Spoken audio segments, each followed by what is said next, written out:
What's going on? Welcome back to the channel. In this video, I'm going to review Khloe Kardashian's workout. Now, this is a video I never thought I would make. No one cares. And if you follow me on Instagram and you followed me for a while, odds are you know that I don't even know who Khloe Kardashian is. I don't know the Kardashians. I don't know why they're so famous. I don't know all of their names. I know literally nothing other than they are very, very famous. And someone on Instagram sent me a post that Khloe put up of her most recent workout. So I'm gonna review it for you. I've done a number of these videos before. I've reviewed Jennifer Garner's nutrition. I've reviewed a Victoria's Secret model's workout. I've reviewed Jake Gyllenhaal's workout. I've reviewed this for many different people because I think that looking at what these famous people do, especially when they're willing to put it out publicly, it's easy and helpful for me to break down what works, what doesn't work, and what you need to take home for you. The most important thing for you to remember at the beginning is I'm not doing this to hate on anybody. I'm not trying to tear anybody down individually. Can't handle people like that. I'm just being objective and analyzing what I'm seeing as an expert strength and conditioning coach and a nutrition coach. Before we get into Khloe's workout, I do just want to read the caption that she put on along with this video, and she said, "I hurt myself and couldn't work out the way I wanted for almost 2 months. Working my way back little by little, a few more weeks and I'll be there. Then I have to stay ready so I don't need to get ready." I like the little motivation at the end. I have to stay ready so I don't need to get ready. Also, I very much understand there might be things in this workout that she's working her way back up to. So I think it's important to keep in mind that this might not be the final form. Another thing that I also want to highlight here in a positive light is that she didn't let an injury prevent her from getting back. A lot of people message me on a daily basis. What do I do if I'm coming back from an injury? What do I do if I haven't worked out in a few months or a few years? What do I do? What do I do? Get back in there. Just start, do something. Throughout this video, you're gonna get a lot of ideas for what I would recommend as a workout. If you need more ideas, you can follow me on YouTube, follow me on Instagram. Either way, just get back in. Stop focusing too much on trying to find the perfect workout, the perfect nutrition, and just start. Let's get into Khloe's workout.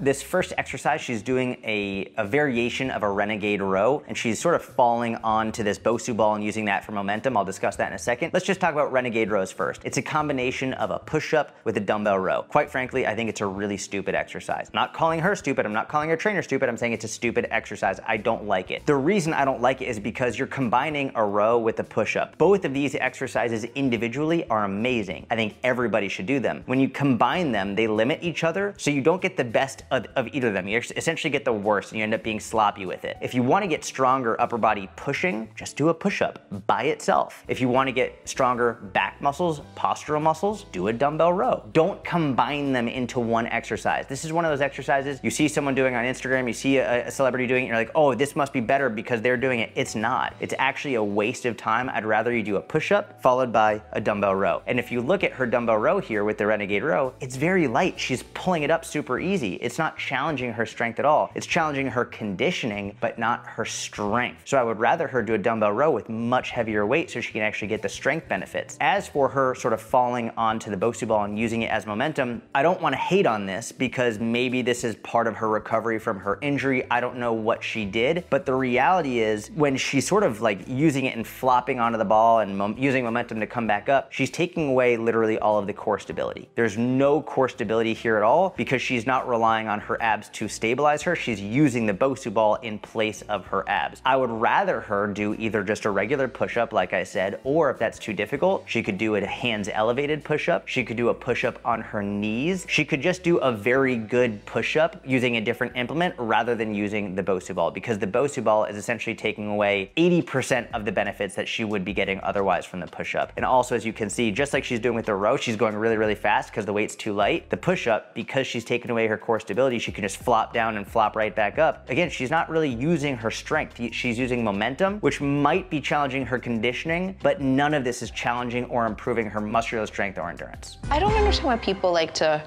make everyone feel like shit.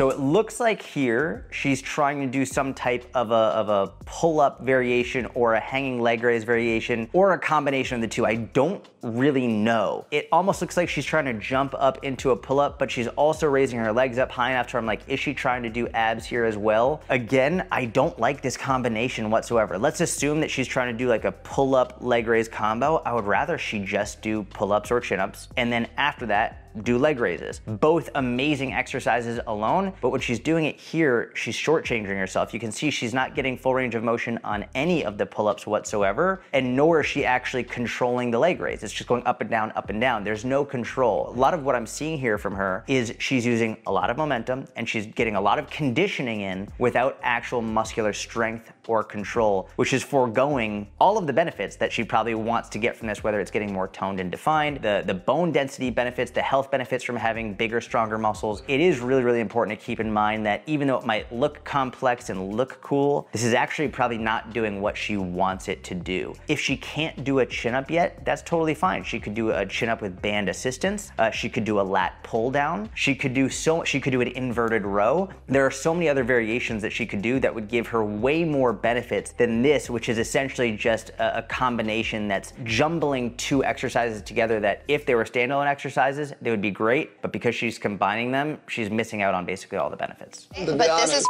nuts. Kim.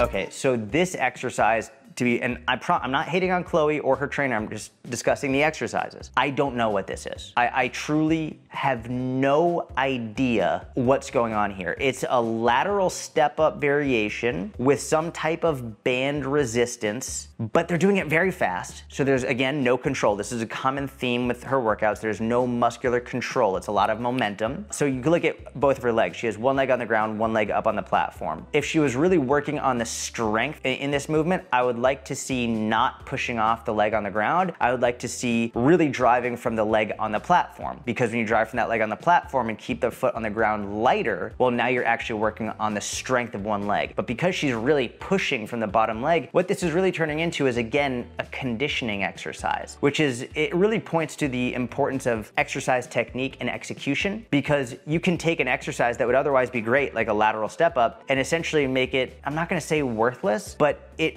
reduces the effectiveness dramatically because she's not using much strength. This is far more momentum and power as opposed to slowing it down in muscular control. I don't know why they have the band resistance. I don't really know what's going on. I would rather her hold a dumbbell in her hands, probably in a goblet position, and do a lateral step up that way. If I have to say something positive about it, I do really like that she's working in this frontal plane, in the side-to-side plane. I know a lot of people, they just squats, deadlifts, push-ups, chin-ups, it's just all in this sagittal front to back plane. So I like that she's moving side to side. That's important. It's just not done in the most effective way, and that's putting it very lightly. On a side note, they're doing it on a belt squat machine. I just realized this. They're doing it on a belt squat machine. That's one of the best pieces of equipment in the world. Like, when I grow up one day, I would love to have that piece of equipment in my gym. That's like one of my favorite pieces of equipment, my wife's favorite piece of equipment. I literally just realized this as I'm watching it now. I would much rather she be on the fucking belt squat machine and using that, because that is, I'm so jealous of that right now. No.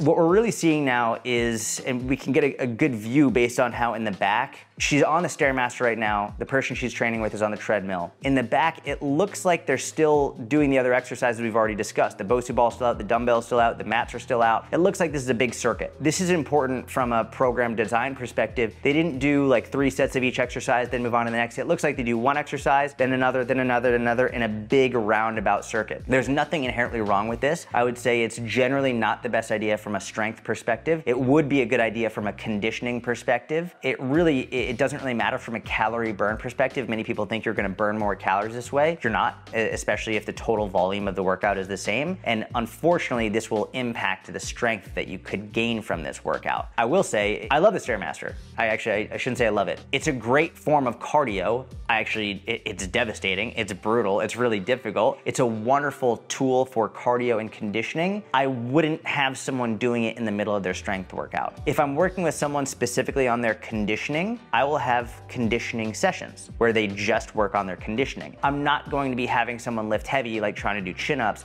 or trying to do push-ups if they're struggling, and then in the middle of that say, here, let's do stairmaster as well, because you're gonna get even more tired and it's gonna make it even harder to use good technique in subsequent sets. There's a saying in the science-based strength and conditioning world, which is fatigue masks fitness. So if you start to get really, really fatigued, no matter how fit you think you are, your technique is gonna go down the more fatigued you get. So if she's doing these complex exercises like renegade rows, she's doing chin-ups, she's not gonna be able to do them anywhere near as well as she could be able to if she wasn't as fatigued. It's a great conditioning exercise, but in the wrong place in the wrong time. What?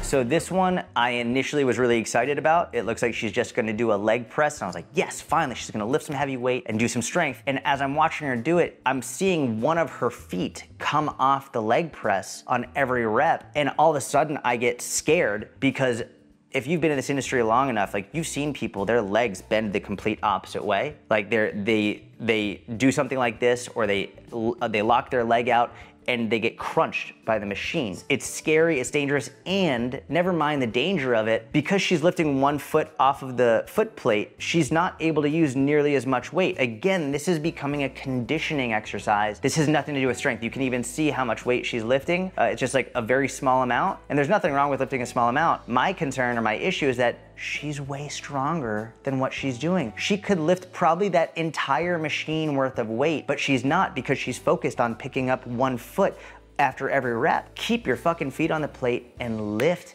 heavy, get stronger. She's removing so many of the benefits that would come from this exercise if all she did was keep her feet on the plate and lift heavier weight. She's strong. Like, I can see it. She's strong and she's coordinated, she's athletic. I want her to keep her feet on the plate and lift heavier and challenge herself strength-wise. Too much of this workout is complex stuff for the sake of complexity, not for the sake of effectiveness. This might look cool to someone on Instagram who's following, oh, cool, I'll pick my foot up, like, but what's it doing for you? What benefit are you getting from it? And the truth is, she's losing countless benefits by not getting stronger. Again, it might look cool, but it's not effective, and it's also very dangerous. Please do not replicate this. No one cares.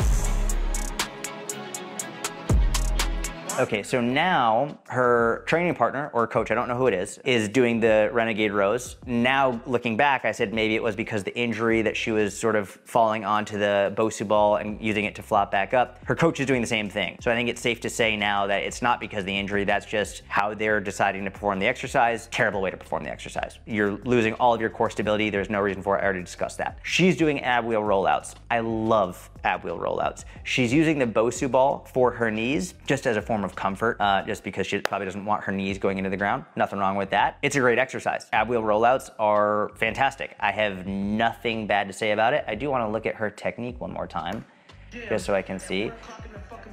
Okay, so it's gonna be hard for you to tell. We'll freeze frame it right when she's at the end range of motion. If you haven't coached people, it's gonna be hard for you to see what I'm saying. If you have coached people, or if you have an idea of sort of how the body is built, you'll be able to see it from this freeze frame. But at the end range of motion, you're gonna see, especially if you're looking from the side view, her lower back is really arched. There's a big dip in the lower back, almost like a canyon, right? That is essentially saying she's relying on the passive structures of her back to hold her there rather than her ab muscles. If you think about a good plank means that your back is completely flat and you're using your abs to maintain that position. An ab wheel rollout is a plank. It's just in a longer lever. So we want her abs to be in the same position as it would be if she was doing a plank. And here, because it's so caved in, she's actually not working her abs. She's using the passive structures of her back to hold her there. What I would rather her do is do a really good plank, because I bet if she did a plank with perfect technique, it would light her abs up far more than here. Here, she's probably using a lot more hip flexor, a lot more lower back, and also a lot of triceps and shoulders to hold that position, as opposed to what she should be working, which is her abs. Cake, you don't even deserve this one. What? Khloe? Oh my God! And now here again, we have another lateral step up type of movement, this time also on a Bosu ball instead of the belt squat machine. To start off with something I like that she's moving in the frontal plane, moving laterally. I think it's great. This is a conditioning exercise. There's no strength whatsoever, and that's fine. You don't need strength with every single exercise. For the end of a circuit, I can see there being some merit to this for sure. I think it's important to have a little bit of plyometric work like she's having. I don't have anything wrong with this exercise per se. It's more the workout as a whole is not structured well. This workout as a whole is not giving her the strength demands that I would like to see her having. This workout as a whole is not as organized as I think it should be. And again, just based on how she moves, she's very athletic. Like she moves really, really well. She's very coordinated and she's strong. I would like to see her training reflect that, because right now she's strong and athletic despite her training. But if her training became improved and more effective, she could be a force to be reckoned with in terms of her health, her fitness, her strength, and performance. Liar! Liar! I hope you found this helpful. If you did, please give it a thumbs up, subscribe to the channel if you don't already. If you would like help with your nutrition, and specifically if you don't know how many calories you should be eating in order to lose fat, I have a free calorie calculator. The link is in the description. Click the link, sign up. I will send it directly to your email, and it will tell you exactly how many calories you should eat on a day-to-day basis in order to lose fat sustainably. It will also talk about protein as well. Again, thank you so much for watching. Have a wonderful week. I'll talk to you soon.